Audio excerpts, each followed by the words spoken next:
Greetings, friends, and welcome to episode 32 of the Mark's Vinyl Collection series. Now, if you can believe it, I'm at episode 32 of this. Uh, that might sound like, a lot, but when I look back at my, videos that I've done over the years, 31 was done in 2022. I don't want to believe that that was the last time I did an update on my vinyl collection, but that's not important. What's important is I want to show you what I've gotten during the month of January and February of 2026. Today is the last day of 2026. It is February 28th. So without much more talking, let's go and take a look at the vinyl that I've picked up over the last 2 months. And I've gotten back into collecting, I'm not going to say hardcore, but seriously, more seriously than I had in a while. So let's start. First up is a record that I got during Patrick's auctions. Actually, he sent this to me after because he knew that I didn't have these records, so he was very graciously sent me Zebra. This is the first album, I believe, if I'm not mistaken. No, this is the second one. No Telling Lies. This is the second album from Zebra. There is the front, there's the back, there's a bit of ring wear, but that doesn't matter. As Patrick says, you don't play the cover, you play the record. It's on the Atlantic record label, as you can see here. I was unfamiliar with the band Zebra. That's why he sent it to me. Interesting band. It's a three-piece. Has Rush tendencies. Very proggy, high voice singer. Very interesting stuff. And it's growing on me more every time I'm listening to it. Here is the debut Zebra album.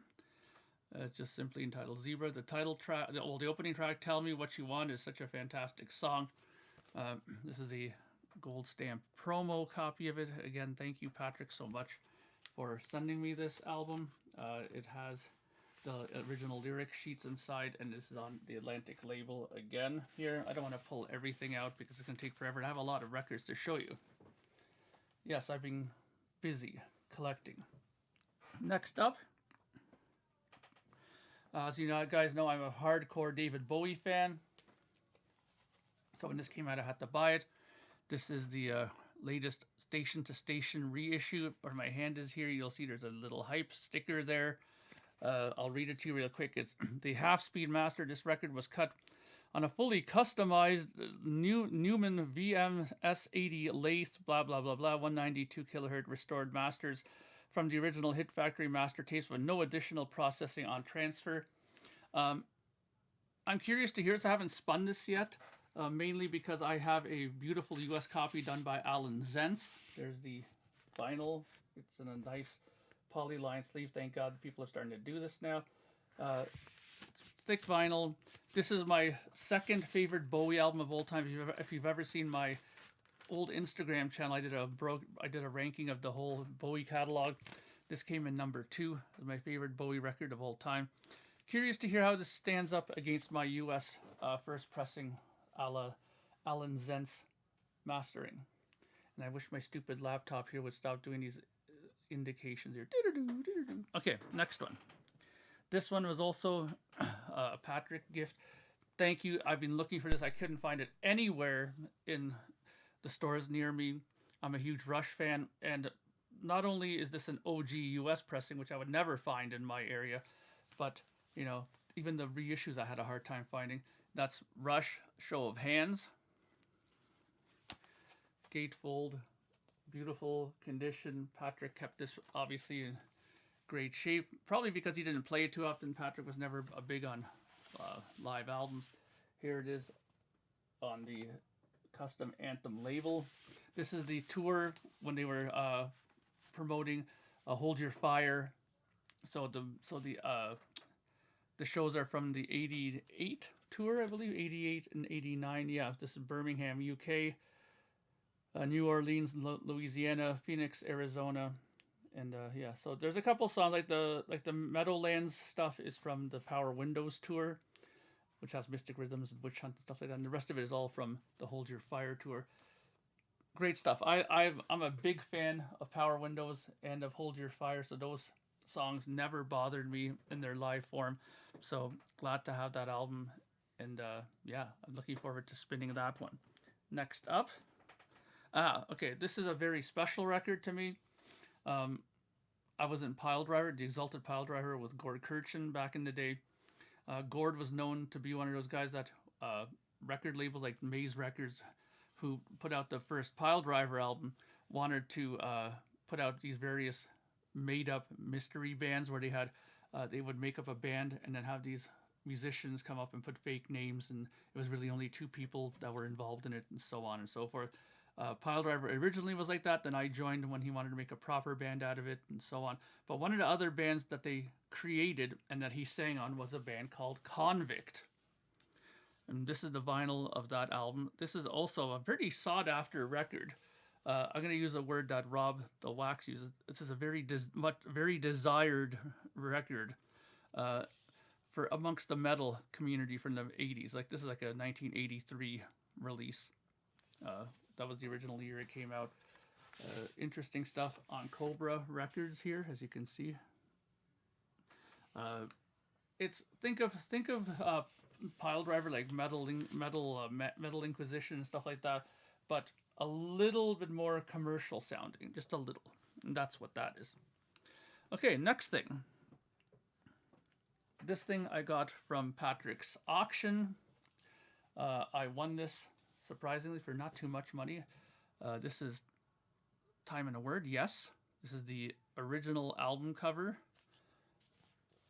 And this is the back cover. And this is a German pressing of the record. As you will see here, I'll just take this out and show you really quickly. This is there an Atlantic, but as you can see, it's on not a red and green, it's an orange and green. And that little triangle at the very bottom, that's usually a very good indicator, as well as the indicator of the, I think it's GEMA. That usually indicates a German pressing. Now, what year is this? After much researching and stuff like that, as you can see, there's no barcode at the bottom here. That means that if there is no barcode on this, that would make it between 81 and 85. Also, because there's a couple of other things that I remembered, and I don't know if I can remember it offhand now why, but there's some other indicators that make it a between 81 and 85. Trust me, I did a lot of research. In fact, if you want to know all the details, the latest episode of the Yes Music podcast, I did a full review of this album, comparing it to 4 other pressings of this and saying which one I thought was the best pressing. Okay, and so I kind of went through these kind of quickly because we're on the last one already. And the last one is a very